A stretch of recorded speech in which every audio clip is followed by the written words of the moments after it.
Our manifesto, in fact, you said, sio gazeti la kusoma na kufunga nyama. On the international arena, the president has done a sterling job. Kwa kuweka taifa la Kenya katika pahali pazuri ulimwenguni ama duniani kwa mambo ya international relations, the president has done a sterling job. Mumeona mambo mengi, mataifa zingine visa inakuwa ngumu. Munaona mambo yanakuwa magumu hapa na pale. The president has been a source and an inspiration, and we are now regarded as an anchor state, yani taifa ambalo ni lazima ni kama nguzo kwa mambo mengi ya kimataifa. Kwa hivyo, lengo langu na ombi langu ni kwamba tuwe na umaarufu kama UDA hapa mashinani, ili nguvu ambazo tunahitaji kutoka kwa rais kwa mambo ya kimataifa zisipunguke, because we still need him and the international community needs him. Kwa mambo ya peace and security in the region hapa kwa East Africa, peace and security is necessary. Kwa mambo ya kimataifa, African Union, yeye ndio champion wa African Union kwa mambo ya reform. Ana reform taifa la Kenya, lakini pia ana jukumu la kureform African Union. Tunamhitaji kule, Afrika inamhitaji. We believed in you when we made you president in 2022. And today, more than any other time, we believe in you more. And I want to take this opportunity to congratulate you for the great work you have done. You are full of energy. You're a man who works tirelessly for this nation. And for us as a team, we want to confirm to you that we support you 100%. In the midst of all the noise that has happened, especially in the last 2 years, we can see the amount of work you've done. We can see your vision is finally coming to fruition. The story of Singapore is no longer a dream. It is going to be a reality in this country called Kenya.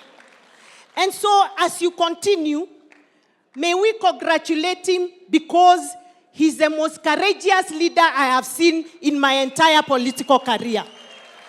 Courage to be able to make political and policy decisions that he knows will help the country in the future, even if in the short term it is unpopular. Shah was the most unpopular. Isn't that the truth?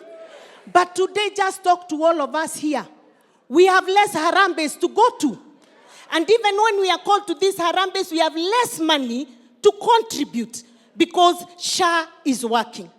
So I want us to all confirm to our president that going forward, we will do what we must do to make sure we get our second term. But Your Excellency, you remember back in 2022, as you told us at the beginning of this session, you did indicate to us that our manifesto, in fact, you said, sio gazeti la kusoma na kufunga nyama. And you said, when we christened it, as we were drafting it, the plan, that it was a call for action, and it was a plan of work to be done.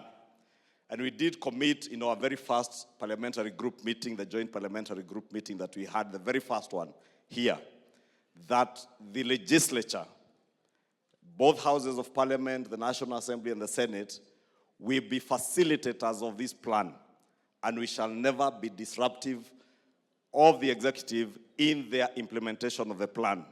And I must take this early opportunity to thank all members of parliament, those in the National Assembly, and our brothers and sisters in the Senate, because indeed they have been very supportive and become facilitative of the implementation of the plan and not disruptive.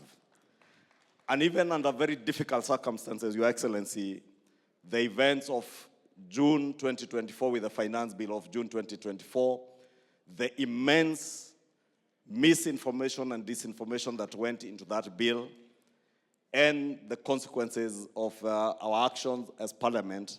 Many people around the country vilified members of Parliament. But the President was very firm.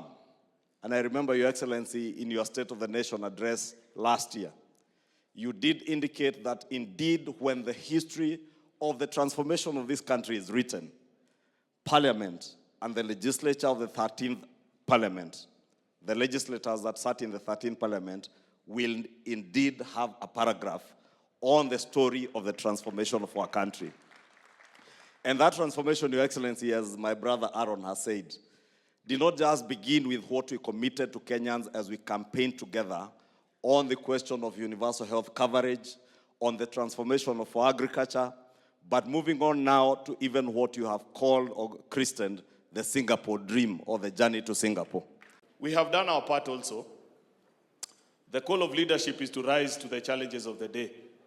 You know, Parliament as an institution, I was trying to imagine, there is no other institution that gets as much flack and battered from the cynics that are in plenty in this country, that we sometimes just sing to the tune of the executive, we do things that are not progressive, and it is possible for somebody who doesn't follow through to understand and see how our work as parliamentarian knits together with the work of the executive to achieve the common vision that we are trying to attain together as a team.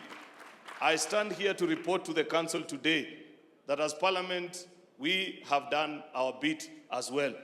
I think through each of the items that the DP has spoken to, and I see all the work that the various members of the committees that are here did, moving around the country in public participation, arguing in our committee halls, finally debating in the committee, in the chambers of the Parliament, before eventually concluding on the work to send it here for assent. I imagine, Your Excellency, how each of the work that we have done has transformed the lives of the people that voted for us to be members of Parliament.